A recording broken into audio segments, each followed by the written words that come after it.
House Republicans are looking to pass a short-term funding bill to avoid a government shutdown by March 14th.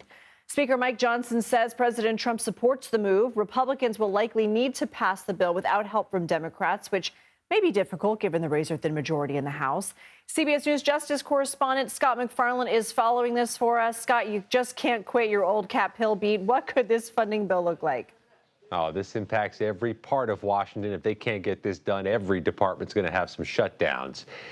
If they had the votes to pass what Speaker Johnson wanted to pass, it would be done before they left town today. He wants to just kick this can down the road 6 months, extend what the government spends now through the end of the fiscal year, which means roughly the end of September. But he doesn't have the requisite support inside the Republican Party to do this, even though they control all levers of power in Washington, which means he needs Democrats. And Democrats want something different. They don't just want to kick the can down the road. They want to change the composition of the can.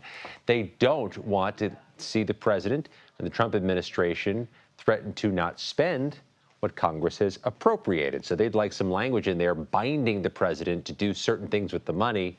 Republicans aren't keen on that. That would be crossing the president of their party. What's the math right now on this?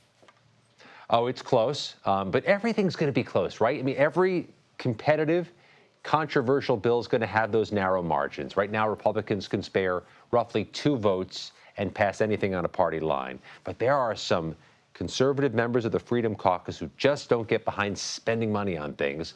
So Democrats will need, likely, at a minimum, a half dozen to a dozen to come over, and how they rebuild these bridges between Democrats and Republicans that have been napalmed in the past month and a half in just a week's time, it's a question that is yet to be answered.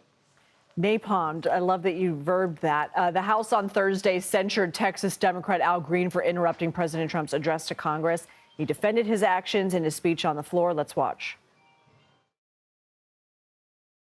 The President of the United States at a joint session of Congress called members of Congress lunatics.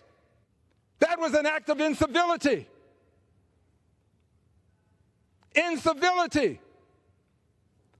There comes a time when you cannot allow the president's incivility to take advantage of our civility. Some Democrats voted to censure Green as well. What's the move on Capitol Hill on this vote? Yeah, about a dozen Democrats crossed over. Congressman Green, by the way, voted present, so he's not voting on this measure himself. There's a split, clearly, in the resistance against President Trump among Democrats. There are some who did not like any of the theater that took place Tuesday. They thought there was an optical issue there that made the president look bigger and them look smaller. Then you have the other Democrats across the spectrum, by the way, who thought at least somebody galvanized something, stood and made a case, and the Democrats might want to be in the business of that more.